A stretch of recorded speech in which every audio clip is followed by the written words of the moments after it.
The Voice in Speech and Song, Chapter 24, Modesty, Truthfulness, and Discretion.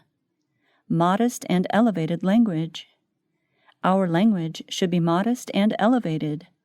The spirit you have cherished within has left its impression upon the countenance. Christ, enthroned in the soul temple, will efface that fretful, peevish, unhappy look, and as the cloud of witnesses look upon a man reflecting the image of Christ, they will realize that he is surrounded by a pleasant atmosphere. Ennobling conversation. The conversation should be of that elevated, ennobling character, which could afterward be called to remembrance with feelings of the highest pleasure. Divine goodness. The conversation of each should be of an elevated character, calculated to lead other minds in the right channel.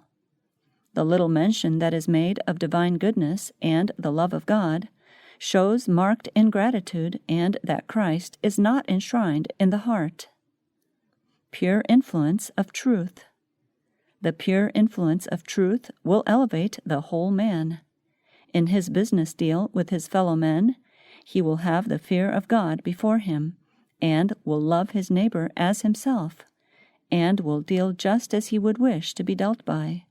His conversation will be truthful, chaste, and of so elevating a character that unbelievers cannot take advantage of it, or say evil of him justly, and are not disgusted with his uncourteous ways and unbecoming speech. Words with spiritual power. Even when sitting at the meal table, Christ taught truths that brought comfort and courage to the hearts of his hearers. When his love abides in the soul as a living principle, there will come forth from the treasure house of the heart words suitable to the occasion, not light, trifling words, but uplifting words, words of spiritual power. A positive testimony. It is our duty to be very jealous of the glory of God, and bring no evil report, even by the sadness of the countenance, or by ill-advised words, as though the requirements of God were a restriction upon our liberty.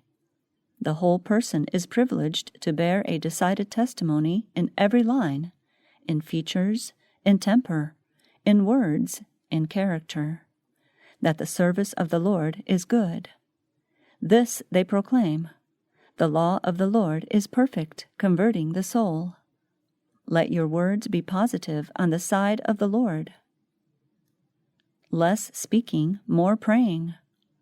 Let us be careful of our words. Oh, there is so much speech that is not for the glory of God.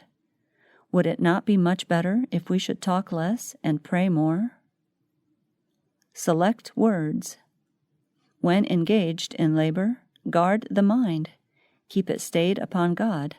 Talk less and meditate more.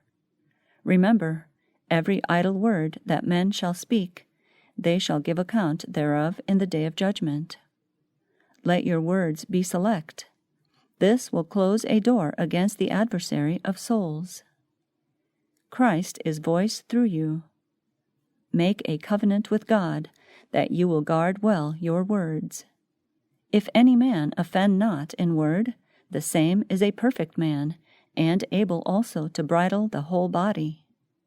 Remember that a revengeful speech never makes one feel that he has gained a victory.